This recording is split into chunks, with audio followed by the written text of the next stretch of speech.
कहां तक? Item number 71। Output GST input GST आपको नहीं है एक्चुअली सिलेबस में, इंटर में आएगा, बट उधर लिख लो इनपुट जीएसटी। यार किसी इनपुट जीएसटी जो लगाया है ऑलरेडी पे किया। हाँ, व्हाट इज आउटपुट? जो रिसीव किया और नेट आप गवर्नमेंट को दे देते, बराबर है ना। Input GST is your asset, okay, asset and real. Input GST is an asset and real, and output GST is a liability and person. Output GST is a liability and person. ठीक है? Input GST is asset and real. Real भी कर सकते हो उसको, personal भी कर सकते हो, दोनों चलेगा।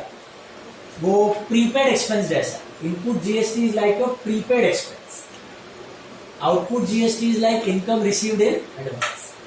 तो इनपुट मतलब क्या? जीएसटी कैसे काम करता है? बेसिक मैकेनिज्म, आपने माल खरीदा 1 लाख रुपए का, उसमें 10,000 रुपया जीएसटी लगे, आपने वो 10,000 पे कर दिया वो सामने वाले को, पार्टी को, ओके। वही माल आपने बेचा और आपने 1,20,000 में बेचा और 12,000 रुपया कलेक्ट किया। खरीदते वक्त आपने 10,000 पे कर दिया GST, that is input GST. बेचते वक्त आपने कलेक्ट किया कितना? 12, दैट इज आउटपुट। तो आप गवर्नमेंट को कितना दोगे? 12 minus 10, output minus 2,000 you pay to the government. Is clear? तो दैट आउटपुट जीएसटी क्या वो अपना है? अपना इनकम है? अपना तो नहीं है, अपने किसको देना बाकी है? Government. That's why it is a liability. And input GST मतलब ऑलरेडी दिया हुआ है, बेनिफिट मिलना, इससे बेनिफिट मिलना बाकी है, तो 12 का 12 पूरा नहीं देना पड़ेगा, वो इनपुट काट के देना। So that's why it is an asset, that's why it is an input GST is an asset, output GST is a next year आएगा आपको इंटर में। फिर custom duty, internet charges, loading unloading, warehousing, dock charges, fines, penalties, demurrage, productive wages 2 बार हो गया। All these are what? Expense and nominal. Unproductive wages, work manager salary, सब expense. Custom with all these terms आए है ना ये सब। Rent rates, taxes, insurance, electricity, advertisement, publicity, delivery van expenses, manager salary, audit fees, legal fees, things इधर तक expense. ये सबको ऐसे करो ना, एक नहीं करो तो कौन है ત્યાં रुकता हूँ वहां पे करो। Refreshment, repairs and renewal, maintenance, office expense.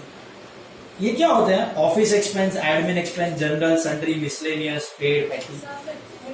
Expense तो है नॉमिनल, बट इसमें कौन से वाले होते हैं? छोटे पेटी वाले। कोई भी एक हेड बिजनेस यूज कर सकता है इन 7-8 आइटम्स में से। कौन से 7-8? यहां से office, administrative, general, sundry, miscellaneous, trade and पेटी। पेटी तक ये 7-8 जो हेड्स हैं छोटू, इसमें से कोई भी एक हेड बिजनेस यूज कर सकता है to record what? To record very small amount of expenses, जैसे कि क्लीनिंग हो गया, स्वीपिंग हो गया, ओके, आपका गिफ्ट, चैरिटी, डोनेशन हो गया, क्रॉकरी वगैरह हो गया, ऑल दीज। ये छोटू आइटम्स के लिए आप ये हेड यूज करते हो, कोई भी एक। सन्ड्री आपने किया होगा, मिसलेनियस आपने किया होगा। So these are all small expenses, nominal. I think till item number 104, फिर 105 भी यही है, 106 भी यही। Travelling, transportation cost, discount allowed तक सब एक्सपेंस है नॉमिनल। 107, 107 तक सब कुछ एक्सपेंस है नॉमिनल। सॉर्टेड? बढ़िया। डिस्काउंट रिसीव, इनकम है नॉमिनल। कमीशन पेड, वापस एक्सपेंस है नॉमिनल। कमीशन रिसीव, इनकम है। इंटरेस्ट पेड, एक्सपेंस है नॉमिनल। इंटरेस्ट रिसीव, इनकम है। रेंट पेड, एक्सपेंस है नॉमिनल। रेंट रिसीव, इनकम है। Bad debts, expense and nominal. Bad debts recovered, income and nominal. Income tax, that is drawings. For a sole proprietor, is there a separate tax on business income? Sole proprietor के लिए business income पे कोई separate tax नहीं होता। Partnership पे होता है। Partnership में पार्टनर्स की पर्सनल इनकम पे इनकम टैक्स अलग होता है, फर्म पे टैक्स अलग होता है। कंपनी के भी बिजनेस पे प्रॉफिट्स पे कॉर्पोरेट टैक्स अलग होता है, उसके ओनर्स पे इनकम टैक्स अलग होता है. बट सोल प्रोप्राइटरी बिजनेस ऐसा बिजनेस है जिसके प्रॉफिट्स पे कोई अलग टैक्स नहीं होता. जो ओनर की इनकम होती है उसी पे इनकम टैक्स लगता है. ठीक है. तो for a sole proprietary business income tax is always always always what? For a sole proprietary business, income tax is always drawings. It is always drawings. Personal expense. It is an expense. जैसे कि आपने किया होगा house rent paid, life insurance premium, son school fees, daughters marriage expenses, ये सब किसमें डालते थे आप? ड्राइंग. क्यों? बिजनेस के तो खर्चे नहीं थे, बिजनेस में से निकाल के लेके जाता था. ये बिजनेस में से निकाल के घर के लिए पे कर. Is this clear? So that's personal and drawings. Personal and drawings. Personal and drawings, income tax. Got it? Bad debts recovered. Oh, sorry. Provident fund investments. Provident fund investments are assets and real. Depreciation. Expense and nominal. Appreciation. Income and nominal. Sundry receipts, miscellaneous receipts. Chotu receipt. Incomes, small receipts, sundry receipt, miscellaneous receipts, sale of scrap, all three are what? Income and nominal. Once again, depreciation समझा आपको? Expense and nominal, appreciation, income and nominal, sundry receipts, miscellaneous receipts, sale of scrap, income and nominal. All three are incomes and nominal. Okay. Then outstanding expense, liability and personal. Very good. Prepaid expense. Asset and personal, representative person. यहाँ पे थोड़ा वापस traditional पीछे रह जाता है. Modern में कोई दिक्कत नहीं है, all are asset, all are liabilities. But traditional में ये जंप हो जाता है, रियल से चले जाते हैं person. Income receivable, asset and personal. Income received in advance, liability and personal. Outstanding wages, liability and personal. Salary payable, liability and personal. Commission receivable, asset and personal. Interest received in advance, liability and personal. Unexpired insurance is prepaid insurance. Asset and personal. Accrued interest is receivable, asset and personal. Interest receivable. Loss on sale of asset, expense and nominal. Loss due to fire floods, expense and nominal. Profit on sale of assets, income and nominal. Compensation, expense and nominal. Income भी हो सकता है but rarely. Allowances, lunch allowance, dinner allowance, house rent allowance. Expense and nominal. Conveyance, expense. Conveyance is traveling, train bhada, bus bhada. Neon sign expense, expense and nominal. Neon sign, that lighting and all, jagmag बाजू में लगा, Shanti Health, that is neon sign. Building maintenance, expense and nominal. Extension of building, सोच के बोलो. Asset. Extension is asset. 2 माले का 4 माला कर दिया. Extension of building is asset and real. Motor car, asset and real. Repairs to motor car, expense and nominal. Vishal's loan, liabilities and personal. Proprietor's wife's loan, personal and liability. See, सबका files अलग अलग रहता है. Wife से भी loan लिया business के लिए, it's a liability. Father's loan, mother's loan, friends loan, all are liabilities. ठीक है. Liabilities. Livestock, asset and real. What are livestock? Animals. Pension fund, provident fund, pension fund are both same. Liability and personal. Contribution to provident fund, we saw that, that's an expense and nominal. ये जो last के 4 है ना, modern में तो कोई दिक्कत नहीं है. आपने किया हुआ होगा. प्रोविजन फॉर डेप्री शायद नहीं किया आपने, but provision for doubtful debtors किया है. What is the provision for doubtful debtors? RDD. What is RDD? Reserve for doubtful debtors. Liability, asset, income, expense.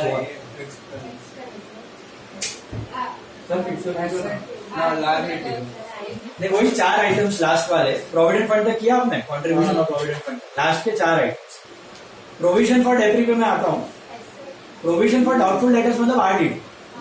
Provision for discount debtors मतलब RFD. और provision for discount और credit मतलब RFDC. Final account में कहते थे ना. इसमें से provision for doubtful debtors RDD, it's a liability. Less from debtors, P&L debit देखते हैं ना formula, 2 bad debts plus further bad debts plus new RDD minus old RDD. तो NRDD RDD बेसिकली ओल्ड हो चाहे न्यू हो, it is a liability, it's not an expense, it is a. ये मैं detail में जो फाइनल अकाउंट्स पढ़ाने वाला हूँ वापस करवाऊंगा ये पार्ट. बहुत इंपॉर्टेंट कंसेप्ट है प्रोविजंस का, अच्छे से समझना. फिलहाल लिख लो, डिटेल में मैं आगे समझा. Provision for doubtful debtors, that's RDD, that's a liability and personal. Provision for discount on debtors, that is RFDD, liability and personal. Provision for discount on creditors, that's asset and personal. And provision for depreciation, liability. हाँ, provision for depreciation less from asset, that is accumulated depreciation. ये भी पूरी राम कहानी, आप पूरा chapter है depreciation को dedicated, उसमें पूरा एक मेथड है PFD method, provision for depreciation. हाँ, आपका हो गया डेप्रिसिएशन. सो डेप्रिसिएशन में डिटेल में बताऊंगा मैं प्रोविजन फॉर डेप्रिसिएशन. ठीक है. अब ये एक्सरसाइज है जो आपको घर पे ट्राई करनी है. ठीक है, ये होमवर्क उधर ही मार्क कर लेना पेंसिल से. हेलो, नीचे वाले में ऊपर लिख लो ना, ऊपर पतला सा जगह है ना, उधर एक पतला सा लाइन है ना, एक ही लेटर ही लिखना है आपको. ठीक है, उधर ही फिलअप कर देना. हेलो, अभी ये जरा देख लो लिस्ट, और कुछ ना समझ में आए, कोई पीछे रह गया था, आगे पीछे जरा बराबर मार्क किया. सो हाँ, please go through that and tell me if you have any doubts. समझ रहे हैं क्लासिफिकेशन बराबर से? Asset, liability, income, expense. Neon sign और बिलबोर्ड्स हैं, जगमग लाइटिंग वाला है, एडवर्टाइजमेंट, कलरफुल लाइटिंग. देख लो सब लोग.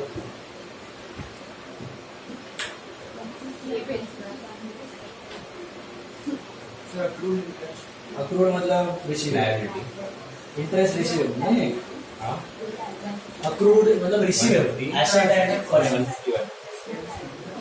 150 लायबिलिटी एंड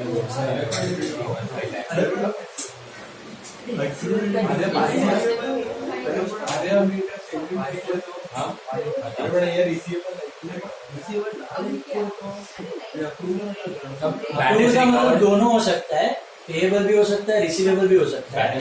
बट कुछ नहीं दिया है तो रिसीवेबल. अक्रूड दोनों हो सकता है, आउटस्टैंडिंग पेएबल भी हो सकता है, रिसीवेबल भी.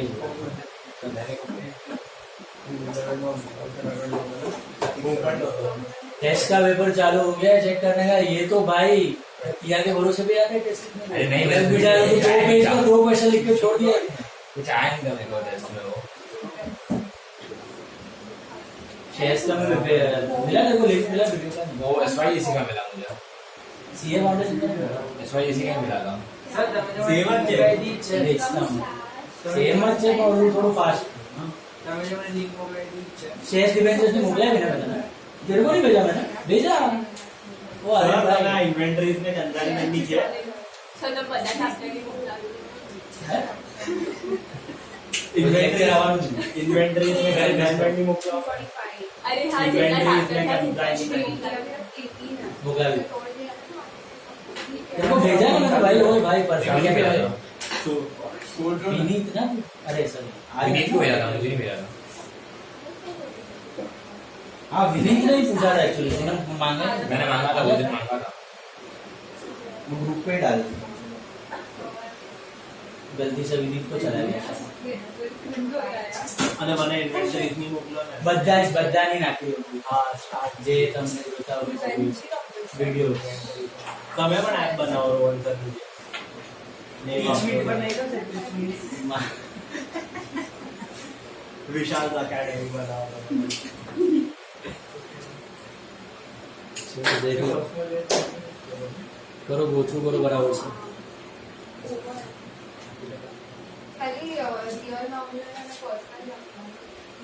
ना मॉडल पर क्या दोनों में 1 और 2 में मॉडर्न और ट्रेडिशनल दोनों. हमारा क्या. अरे ना હોમવર્ક છે મેં કીધું ડાઉટ આવડે તો કીધું બધા હોમવર્ક કરો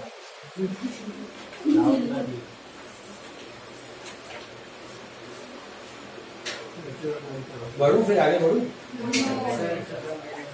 याद आ रहा है कुछ कुछ ये किया था 11th में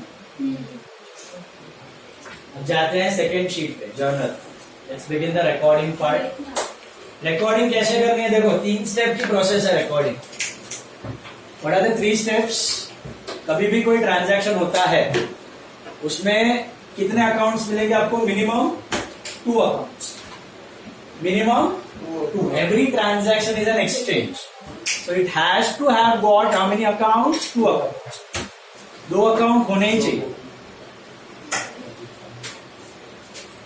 तो first step is identify the 2 accounts first step is identify the 2 accounts second step classify them either you can do it by traditional method or you can do by modern method your wish and then apply the rules what are the rules for personal account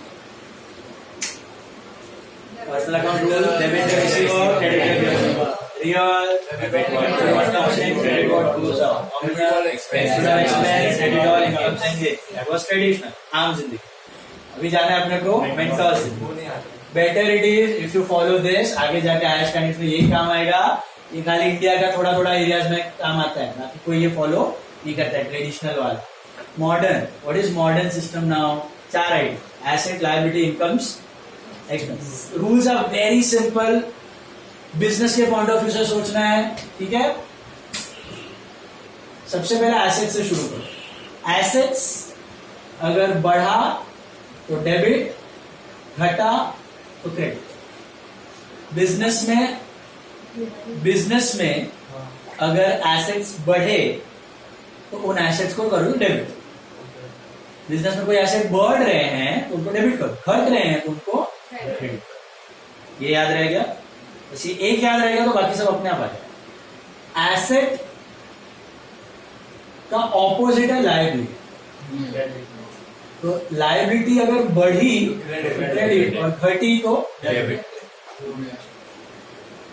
और asset और expense का rule same है क्योंकि दोनों खर्चे ही है एक छोटा एक बड़ा तो एक्सपेंस अगर बिजनेस में बढ़ा तो डेबिट घटा तो credit and as you all know expense and income are again opposite तो इनकम अगर बढ़ी तो क्रेडिट घटी तो डेबिट तो खाली एक चीज याद रखनी है एसेट बढ़ा तो डेबिट घटा तो क्रेडिट लायबिलिटी उल्टा बढ़ी तो क्रेडिट घटी तो एक्सपेंस भी एसेट के जैसा ही बढ़ा तो डेबिट घटा तो क्रेडिट इनकम बढ़ी तो क्रेडिट घटी तो debit so in short asset and expense बढ़े तो डेबिट घटे तो क्रेडिट इनकम एंड लायबिलिटी बढ़े तो क्रेडिट घटे तो Straight, simple. Capital and drawings. Capital is what indirectly. What is capital? It's a type of liability. तो बढ़ा तो credit और घटा तो debit. And drawings is like an asset, right? खाली capital में से माइनस करके दिखा दो. Capital का मतलब क्या है? Business has to pay to the owner. Drawings का मतलब क्या है? लेके क्या business has to collect it from the owner. So drawings is like an ऐसा ड्राइंग्स बढ़ा तो डेबिट और घटा तो दिस क्लियर ड्राइंग्स कभी घटने वाला नहीं है जनरली बढ़ता ही है खाली ड्राइंग्स तो डेबिट ही होता है ड्राइंग्स कभी जनरली क्रेडिट होता नहीं unless and until there is some rectification once again बताओ एसेट्स और एक्सपेंस बढ़े तो घटे तो इनकम और लायबिलिटी बढ़ी तो घटी तो कैपिटल बढ़ा तो घटा तो ड्राइंग्स बढ़ा तो घटा तो इतना सही याद रखना है बस ये रूल फिट हो गए दुनिया का कोई भी ट्रांजैक्शन हो sole partnership small cap mid cap बड़ी कंपनी छोटी company Indian company foreign company कहीं भी कंपनी आपको पता है हर एक बिजनेस का जो भी डीलिंग होता है वो ये कैटेगरी में डिवाइड हो सकता है ये 6 कैटेगरी में डिवाइड हो सकता है इसके बाहर की कोई चीज किसी बिजनेस में होती ही नहीं है कोई भी बिजनेस का every element is converted into these 6 items asset liability income expense capital and drawings and you know the rules what should be debited and what should be credited. But now apply that. So whenever you need to record any transaction, it's a 3-step process. Step number 1, identify the 2 accounts. Because it's a transaction, there will be 2 accounts. Second step, classify them into asset, liability, income, expense, capital drawings. And third step, apply the rule. Apply the rule. And आधा rule भी आएगा तो भी काम हो गया. Because if one part is debit, another one is it's as simple as that. Got it? So let's take the transactions. First one, all of you draw the journal in your book. Journal draw करो सब लोग.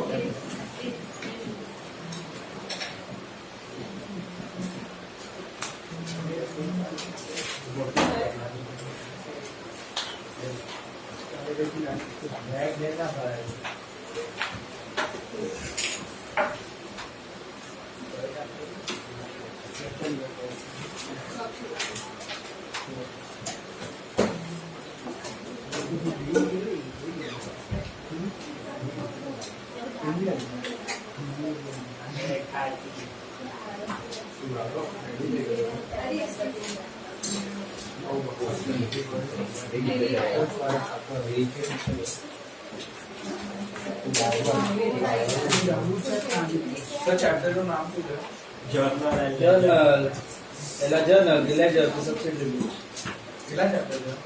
इस एक में आपके हैं 4. कितना marks हुआ गया? ये पूरा जो लिस्ट है ना, पहली वाली और ये वाली, सबको मिल, उसमें से तो कुछ आता नहीं है. इसमें से पूरे में से मैक्सिमम 4 मार्क्स का आ सकता है. Maximum 4 marks. बट ये जो अच्छे से समझ लिया, जो बोलते हैं ना कोर, शुरुआत यहाँ से होती है. जितना कोर आपका अच्छा होगा, कंसेप्ट स्ट्रॉन्ग होगा, उतना आगे का सब जर्नल लेजर इजी पड़ेगा. क्वेश्चन बड़े नहीं आएंगे यहाँ से. डिपॉजिटेड, सॉरी कॉलम पर बनाओ. हाँ वो भी फॉर्मेट ही है ना. याद है ना फॉर्मेट जर्नल का क्या था? डेट है तो डेट, डेट है तो नंबर, पर्टिकुलर्स, सीएफ, सीएफ क्या है? Cumulative frequency. मैथ्स में LF is ledger folio, JF is journal folio. Ledger में जेएफ होता है, जर्नल में एलएफ. और cross checking and cross reference. Deposited cash in the bank of Baroda. Bank of Baroda का है. आ जाइए, बैंक में पैसा डाला. तू बैंक आएगा कि क्या आएगा? बैंक टू कैश ना, bank to bank. Cash transaction में बैंक कितना होता है ना सीधे. अरे वैसा इसके लिए मत करना. अच्छा ये चैप्टर में जो